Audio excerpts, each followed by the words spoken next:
Most ransomware attacks succeed for one reason. Somebody skipped the basics. Patch management, password management, MFA or Passkeys. These three things, do those right and you stop roughly 90% of the attacks. This week, Dr. Mike Saylor, Prasanna, and I walk through each one. What it is, why it matters, and what happens when you ignore it. Things like WannaCry, Rackspace. These stories are all real, and the lesson is the same every time. The basics weren't done. You don't need a massive budget or a fancy security stack to stop most hackers. You just need to do the boring stuff. Here we turn admins into cyber recovery heroes. This is the Backup Wrap-Up.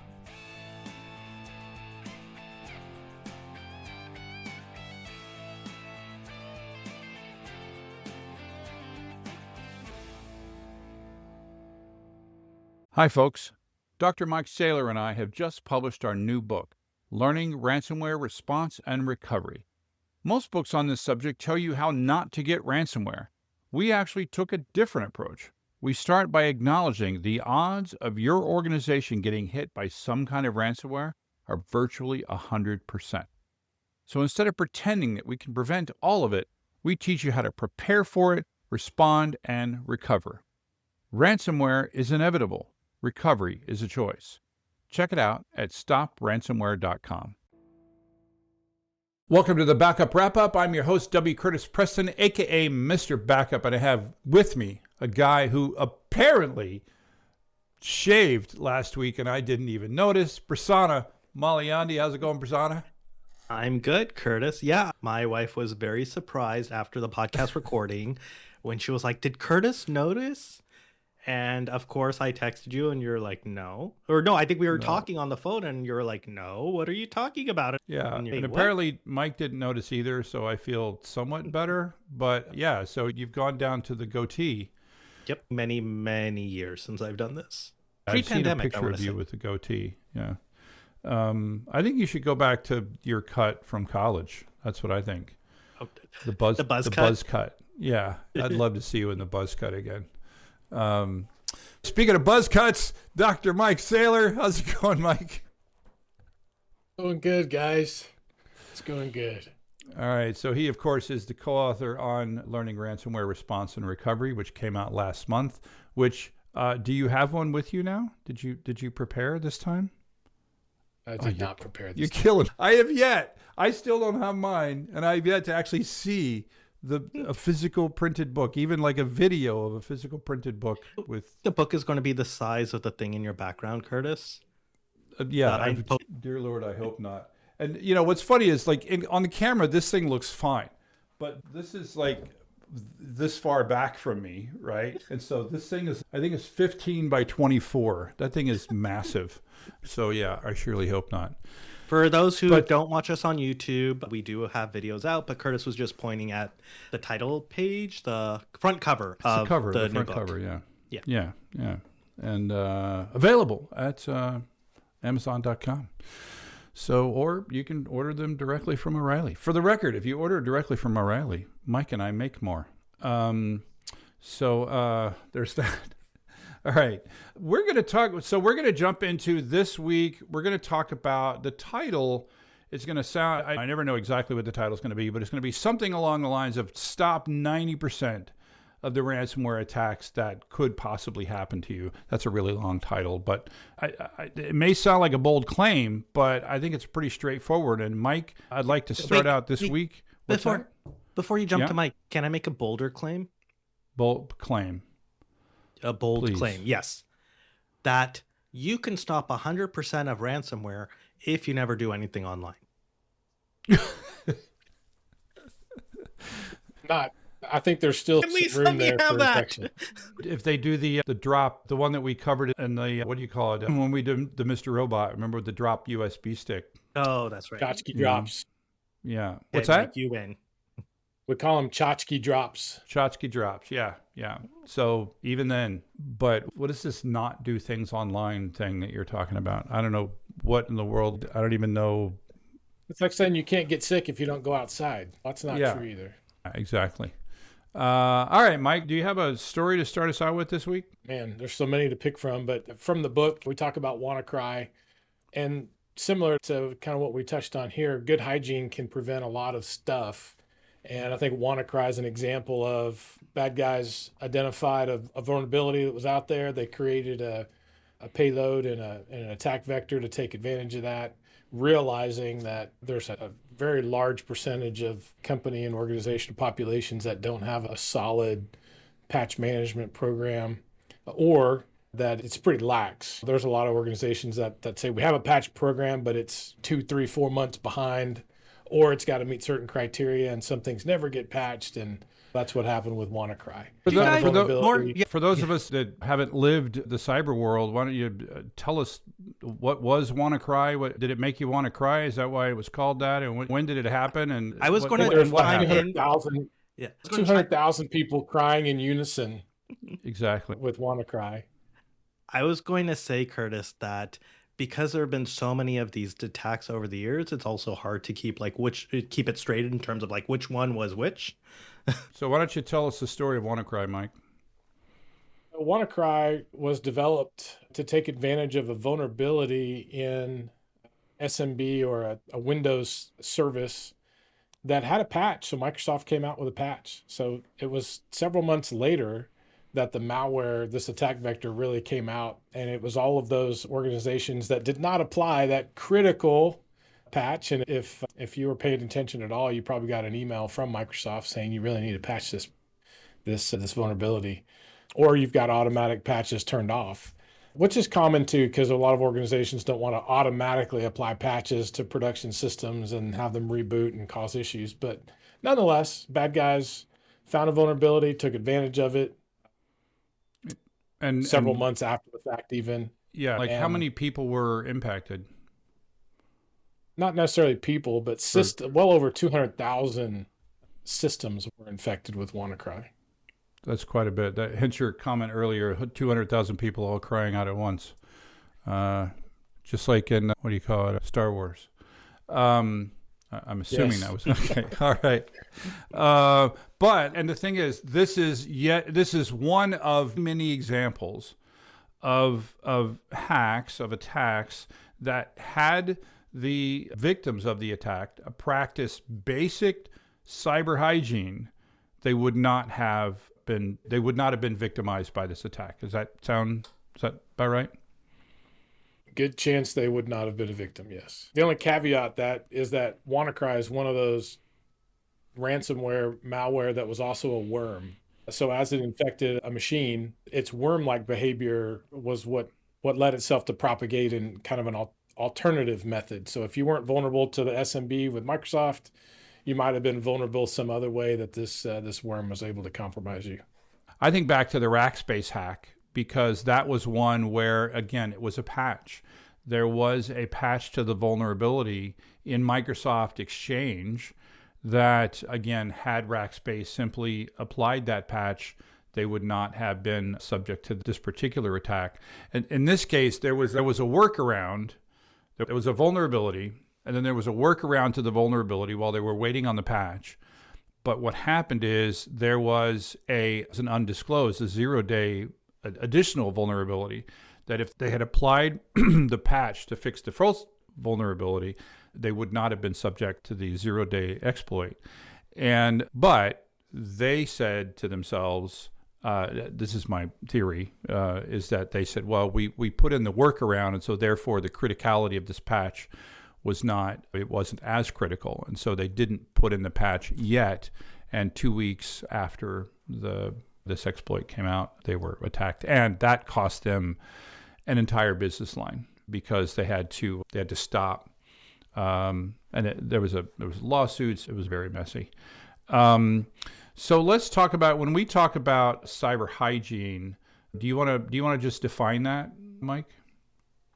And if I could back up just a minute, because you made a comment about mitigation. So we weren't able to apply the patch for whatever reason, so we mitigated the risk. Something that I think is critically important for people to consider when we talk about mitigation, and this comes from my audit life, where I had to go and determine if people were following the rules, whether it was hygiene or we also called them general controls or best practices. If they weren't, then they had to demonstrate what they were doing to mitigate the risk presented by the absence of doing what we expected. And the audit guidance and what we would tell people and what people should consider is that your mitigation strategy should be more effective than had you done it the right way to begin with. It's a very So high if the bar. control says do 1, 2, and 3, and you say, I can't do 1, 2, and 3, you better do 4, 5, 6, 7, 8, 9, and 10. Your mitigation needs to be stronger than the original control or activity. Which makes sense. But I guess in your experience, Mike, how often were people able to meet that higher bar? If you were a regulated organization, you had to, or you failed. Or how often would they just say 4, 5, and 6, 7 are too difficult? Let me just go back and implement 1, 2, and 3. With a grain of salt, obviously. So I was a technology auditor, so I was auditing IT people that generally don't run the business, right? They're given direction from the business of, we can't fix that thing because our website will stop working, or it'll be down too long, we'll lose too much money. So business is directing the technology groups and infrastructure of what they can and can't do. And so when you talk to them about you couldn't do 1, 2, and 3 because it will break things or for whatever reason. So what are you doing? We're doing 4, 5, and 6. 4, 5, and 6 are okay. I'm going to say that's maybe effective with opportunity for improvement, or they're doing a whole lot, or they're not doing really anything because they didn't know. And so those are really the 3 options. You fail because you didn't do what you were supposed to and you weren't mitigating it or mitigating it effectively. You were mitigating it somewhat effectively, but I think it could be stronger. And that's from an auditor's perspective, there is that kind of latitude where I can add some objectivity, or I say subjectivity. And then lastly, wow, you really do understand that mitigation's got to be stronger, but that's rare. Very rarely did I see the mitigating controls more effective than the original controls. I'm glad that you mentioned the comment that you made is one that we make a lot from the opposite side, and that is the backup people should never be setting policy. They should never be determining retention periods, RTOs and RPOs. That should never be the case. That should always come from the business, right? And so we say that a lot, and so it's good to hear it just from a different frame of view. I don't think you ever got around to defining cyber hygiene. So cyber hygiene, if we keep, in our discussions, we keep coming back to the real world because I think that helps people relate. So applying real world stuff to cyber hygiene is very similar. If you're not keeping or maintaining your own personal hygiene, you're going to get sick. So in cyber, there are things that you should be doing, just like in the real world. Take your vitamins, go see a doctor, get your checkups, do healthy things. Well, in cyber, those activities are making sure that your systems aren't vulnerable. And we do that through patches. So we subscribe to services. If it's a Windows machine, they do it automatically if you've got it turned on. And it will check your systems to determine if there's a vulnerable configuration or a patch that's out that would address a known problem. So patch management is very important. The other part of that is who can access my stuff. That's me, obviously, and the people that I give access to my systems. But then how do we know that it's really them? Because the number one traded commodity on the dark web right now is access, and that's credentials.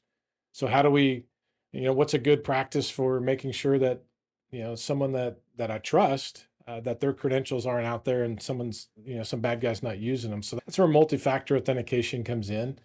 But very similar to in the real world, vitamins and all these other healthy things, you have to do it responsibly and appropriately. And MFA is definitely one of those that I think the majority of organizations just say we have it and they're not using it right. And then lastly, password management, probably appropriately at the bottom of the list. It's still part of hygiene, but not as effective as it used to be because bad guys aren't trying to guess your password. They're just stealing it from somewhere else. Right. Your work password is probably a password you've used somewhere else at some point in time. I mean, Bad guys are just yeah, but that's the point of good cyber hygiene is not doing that. We're going to get to that in a second. so we'll get into the details of what a good password practice would be, similar to patching and MFA. Mike, so these are three great sort of things you should be doing from a cyber hygiene perspective.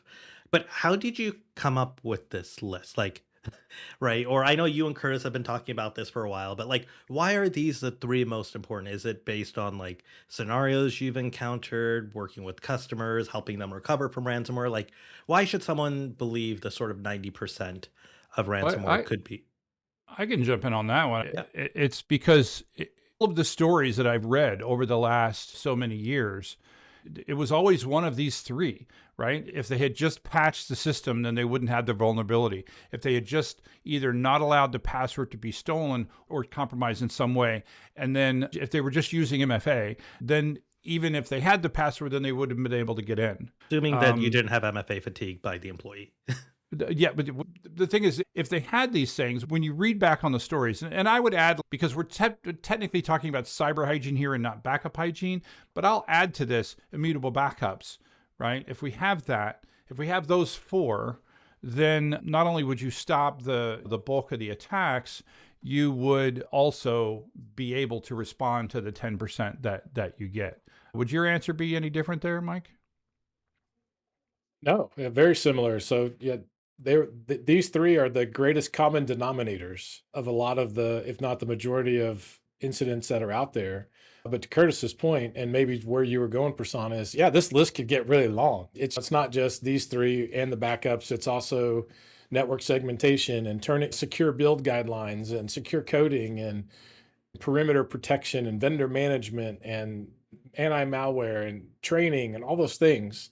But when you look at the numbers, the statistics of incidents that are out there and what, how you boil those down to the common denominators, it's primarily these three. Because this is again, going back to the real world. In the real world, when we talk about investing, right, the very first thing they tell you to do is to have 90 days of an emergency fund.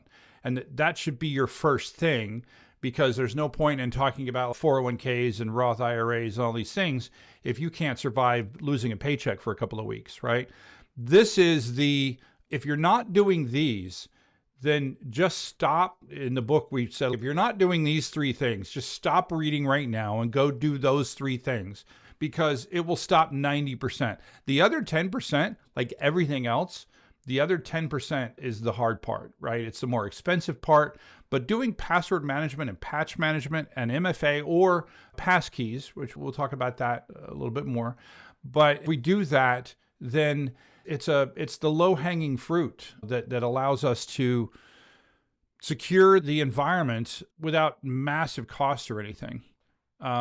If you're not doing these things, then it's like when we start talking about offsite backups. There's no point in talking about offsite backups if you're not making backups in the first place. If you're not doing these things, then don't even talk to me. Don't even start. If you're not doing basic cyber hygiene, then there's no point in continuing on with further discussions. Let's just talk a little bit about, when we talk about patching, how do we know, and we're going to do an episode on each of these things, but just the basic thing, what do you think would be the easiest? Because that's what we're trying to do here. What would be the easiest way to make sure that we're running all of the appropriate patches, Mike, especially the critical ones? Well, it's easy if you're organized. And the first step in getting organized is doing an inventory of the things that you have, because you have to work off your inventory to know who to get patches from. Right? Is it Red Hat Linux? Is it Windows? Is it third-party tools, Adobe, that 3D modeling tool? So you've got to inventory all this stuff first, and then find out if you can actually get notifications from them for when patches are available. If you don't do that on the proactive side, then you're going to get it on the reactive side, because hopefully part of hygiene is also your periodic vulnerability assessments. And if you need help with that, we can walk you through some free open source ways to do that. Every now and then you need to be scanning all of your assets for vulnerabilities. That's going to turn up some configuration problems, some missing patches. Then, all right, reactively, now there's a missing patch, and usually it comes with a link from these vulnerability tools. So go do that. And while you're doing it, find out if there's a way to subscribe to that information. It's not easy. And that's one of the reasons people don't do it, because it's not easy. And there are tools out there that are fairly expensive to do it in an automated fashion. It's got to start with understanding what it is you have, and then figuring out where to get the information for available patches and issues with those. And I would say this is the hardest thing today versus back in the day, right? Back in the day, I could walk into a server room and I could literally just have a piece of paper and check off, I have this one, I have this one, I have this one. Now, we don't have any servers to point at. Everything's virtual. Everything's in the cloud. And we have IaaS, we have PaaS, we have SaaS, right? We have all of these different ways where, and I'd say the SaaS is probably the worst because it's so easy to propagate to go across the thing. And you did remind me when we talk about inventory, you did remind me again of back in the day. We had, when I was the backup guy, my very first job in IT, we had a very boring naming convention. We had HPDBSVA, HP database server A, right? BC, so on. And I was becoming worried that I wasn't getting all the servers because we started out, when I started at the bank, we had 7. Anyway, so we went from having 7 servers to having 200 servers. And I was starting to panic that we didn't have a correct inventory. But the naming convention was very helpful. And so I had this practice of when you had a new server, you had to give me a form to say, I want this server backed up. And I put this thing on there that said, don't consider it backed up until you get the form back from me signed that said that I saw the form and I put it on the list. And then one day somebody handed me a form and it said HPDBSV in. And I'm like, in? And they're like, yes. I go, so that would, by my inference, that means there's an M and an L and a K somewhere. And they're like, yeah. And I'm like, right, I only know up to J. So I'm going to go find K and L and M, and we'll start backing all of them up. I agree with you, Mike, 100% that inventory is absolutely the place to start. No, that's actually a pretty funny story, Curtis. But I'm not surprised you always have all these great stories from working at the bank and other places. But Mike, I know you talked about patch management, right? And how to apply patches. But is there something similar for cases where maybe patches aren't available? Like, it's great you have an inventory of everything that's there, but how do you deal with sort of exploits that are currently out there before patches come out? So those are 0 days in most cases. So 0 day is something was identified today, and vendors haven't had a chance to respond to that with a patch. And I'll add real quick, sometimes the patch that's available becomes your 0 day because it doesn't work in your environment. And so along with patch management, you need to develop a process for testing the patch, applying it to a test machine to see its effects on how things run before you move it into production. Be mindful of that too. But to your point, Prasanna, about things that come up that don't have a fix, those mitigating controls, like how do we, all right, so so is this a public facing thing? Do people log into it? Is it a prized possession of our company with sensitive data? Or is it just that thing I could potentially turn off or isolate? So you've got to do some analysis first. Like, what's the risk? What's the impact? And then respond accordingly. If it's publicly accessible, internet facing, then put some monitoring on it, put some logging on it, try to isolate it. Those mitigating controls in the absence of a true solution have to be assessed and applied as fast as possible. I like that. And there are services out there. I ran into one not too long ago. It's out of New Zealand, and I don't have a fix for this. It's essentially a proxy. So they stand up an internet facing version of whatever it is that's fed from your environment, and they analyze and filter all the requests for that information as a proxy. And you can subscribe to that until a solution is applied. That was pretty interesting. I did see that. That's the patches world. Let's talk a little bit about the passwords. And I think we can all agree, number one, do some method. Again, I'm a big fan of a password manager, but you need some method. So you absolutely do not ever use the same password in multiple places, because that is the problem. I got in a argument is a strong term, but I got into a discussion with a guy on, I think it was somebody that commented on one of our videos, and where he was saying that he was using this system where what he does is he has a password that he uses on like a small subset of systems. Like he has 10 passwords that he uses everywhere. And so his method of mitigating the risk is that he doesn't want to use a password manager. He doesn't believe in using a password manager. So he has 10 passwords that he sprinkles around, and he just has to remember 10 passwords in his head. And he uses the battery horse staple method, which is a good method, right? Sorry. It's just this idea of having a password that is long, but actually easy to remember, because most of the passwords that we have that are long are total gobbledygook, and they can only be remembered by a password manager. So he uses that method, and then he has 10 passwords. And I was like, that's better than using the same password everywhere. But if any one of those systems where you're using that same password are ever compromised, then you have to change the password everywhere where you're using that password. And potentially, by the time you get around to doing it, it's already been compromised. And so this is just, again, my way to do this is password manager, and I think that's the number one most recommended way. But besides making sure that we do not use the same password in multiple places, what else basic password hygiene stuff do we need to talk about, Mike? Well, I think a good term for your disagreement, and it's an older term that you just don't hear very often, is a kerfluffle. I think that's a good, yes. Anyway, so back to passwords. I think a good practice these days, especially as we suggest passwords become longer and longer. And I don't know if you guys realize where that came from. So it stemmed Which? from the length of a password. Okay.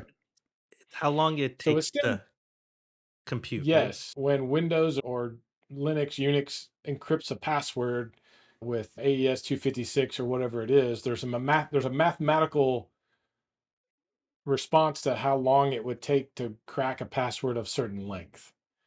That's been defeated by a project called Rainbow Tables. Rainbow Tables just encrypts and captures the hash value of every conceivable random known dictionary, multiple languages. And so it's not, I don't have to crack your password anymore. I just have to take your password hash and go look it up and see if that's already been done. So it's not a math problem anymore. It's a research problem. All right, then a vulnerability came out in with Windows, because if you had NTLM, the hash in Windows turned on, it would take your password hash and break it up into two 8-character hashes. Now I can crack them individually. Instead of cracking one large, I can do two small ones. And Yay. there's vulnerability associated with that. So now we should have greater than 16 character passwords for that reason. And I can drive policy now. It says it's got to be 16. If it has to be 16, the IT guys that have not wanted to change the LTLM now have to. They have to turn that off to generate. And so there was, it's a political game, but also based on some known vulnerabilities around passwords. All right, now we've got 16 character or greater passwords. How are you going to get users to remember that? Password managers are great because it can also randomize passwords. You don't have to remember it anymore. You just log into your password manager and copy and paste. And so you don't have to remember it anymore. And it can be random, which is also helpful. But then not everybody can subscribe to that approach. So they want these password phrases now. And so some interesting things about password phrases, and similar to what Curtis was describing with having a root password and then something at the beginning and something at the end, that's helpful, especially if you want the same root password for everything, and then you just change the front and the back depending on what you're logging into. Because as a bad guy, I just need 2 of those to realize that's a pattern, and now I can just guess what your bank password is if I don't have that already. So some things to think about. If you're logging into your bank, maybe your passphrase is, I like getting paid on Friday. And then at the beginning or the end, and that makes me happy. Or add an emotion or add a color that makes you think of that emotion. It's blue. I think that's calming, right? And then I was change gonna up say how it's green, spelled. by the way, Mike. I say green Green for money. Not red. so then do some substitution. So instead of E's, use threes and capitalize the first letter of a word or spell it backwards. I had a password in, man, a long time, 20, 30 years ago, where it was, I spelled everything backwards. So there are some unique things that you can do with passwords. You just have to figure out which one works for you and that you can be consistent with it.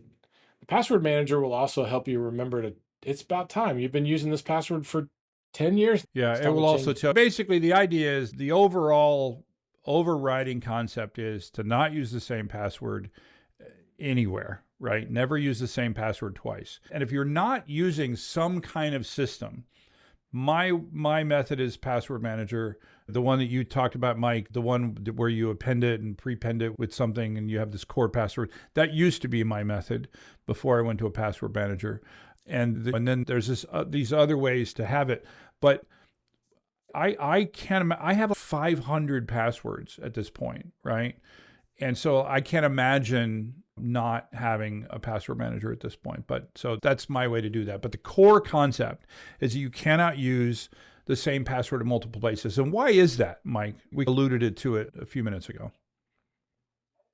And the reason you don't want to use them in more than one place is because you've got to rely on the security of more than one thing to make sure your password isn't compromised. And when bad guys compromise one data set, they're going to use that data set across everything they can think of. So if I've got one of Curtis's passwords and I know he has 500 accounts out there, I'm going to use that one password to try and log into 499 of those. And especially Which since could be the number one username is your email address, right? So you already know my email address and you go out there and you use that password everywhere. You don't even need to know where I have the thing. You just try it all the places that you have access, and this is a numbers game. You're trying every account that you have access to with every password that you have access to in every place that you have access to the system. So yeah, that's why we don't do it. and how do you mitigate that? By using the different password in every place. What if they guess? What if they have a password that you forgot you used 20 years ago, and now there's an account that password's going to work on? How do you mitigate that? MFA.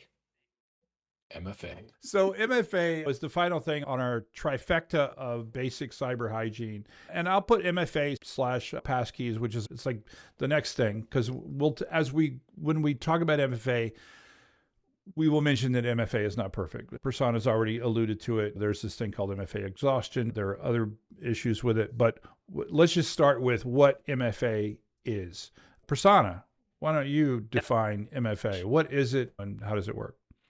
So with MFA, it's really like someone might compromise your password. And so it's something you know and something you have, right? And so that something you have piece is normally, say, your biometrics, like a fingerprint. It could be your face, right? It could be a electronic token that gets generated periodically or some other application, right, that generates that, such that you have a second factor, which previously was called sort of two-factor authentication, right? Now it's multi-factor, in order to be able to say, yes, this really is me. I'd say the most common one is probably SMS. It's definitely not the best one, but it's certainly the most common. I think the most common used to be email. I really don't like email, like in good, better, best. It's barely good. Because again, if somebody's compromised your email account, especially if it's the email account that you use for everything, right?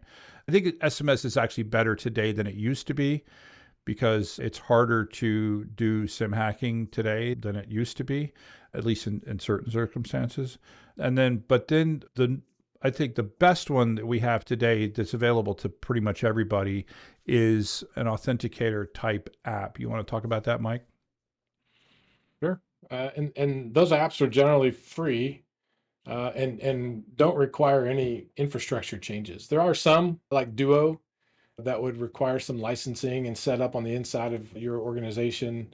But others, like the Microsoft Authenticator app, Google has one, they're free. You just get them in the Play Store, and then whenever you want to register your multi-factor with a vendor, a lot of times there's like a QR code or a set up your account this way. And similar to a password manager, you would log into your Authenticator app and it would show all your different accounts, which you could revoke or delete if you think that's compromised as well. And MFA MFA fatigue is a real thing. It's more of a just annoyance.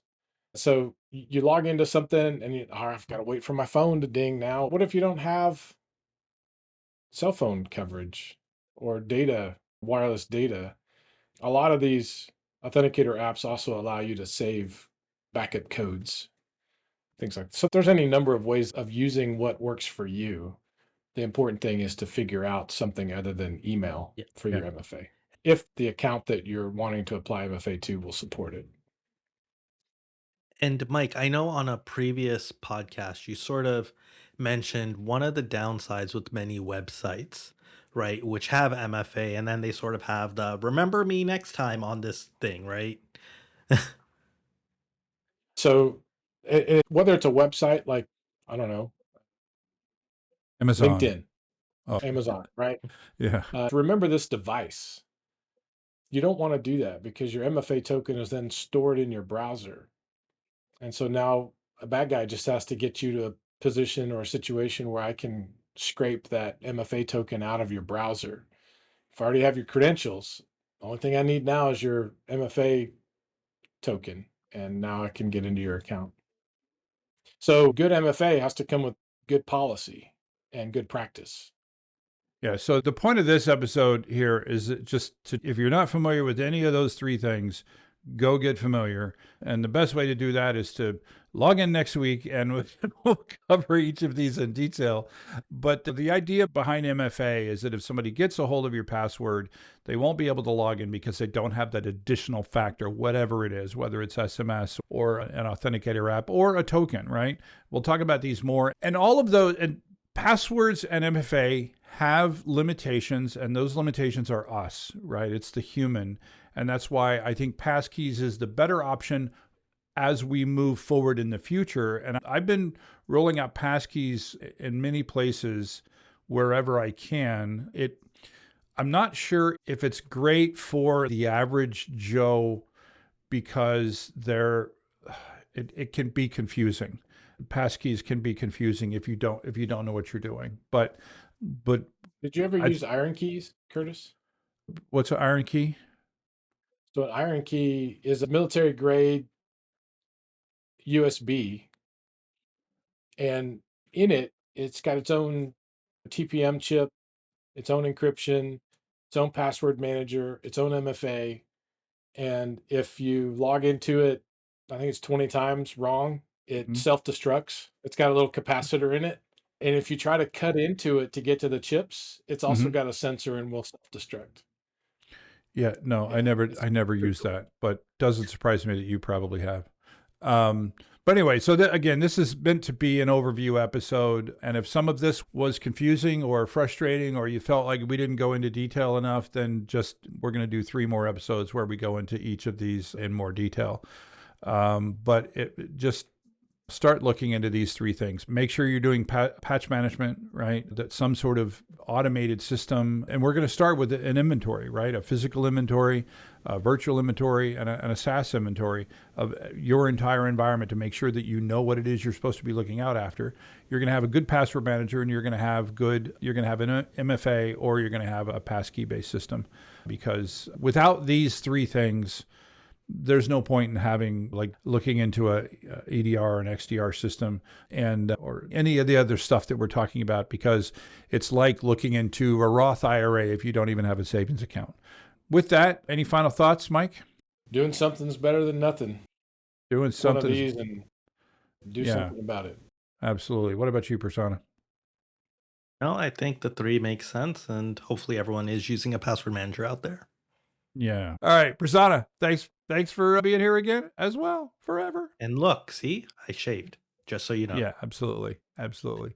All right. Actually, I don't know if anybody can tell, but I had my beard trimmed. I had a photo op yesterday, so my beard's all nice and trimmed. So anyway, or as my granddaughter said, slay. And that is a wrap. The Backup Wrap-Up is written, recorded, and produced by me, W. Curtis Preston. If you need backup or DR consulting, content generation, or expert witness work, check out backupcentral.com. You can also find links for my O'Reilly books on the same website. Remember, this is an independent podcast, and any opinions that you hear are those of the speaker and not necessarily an employer. Thanks for listening.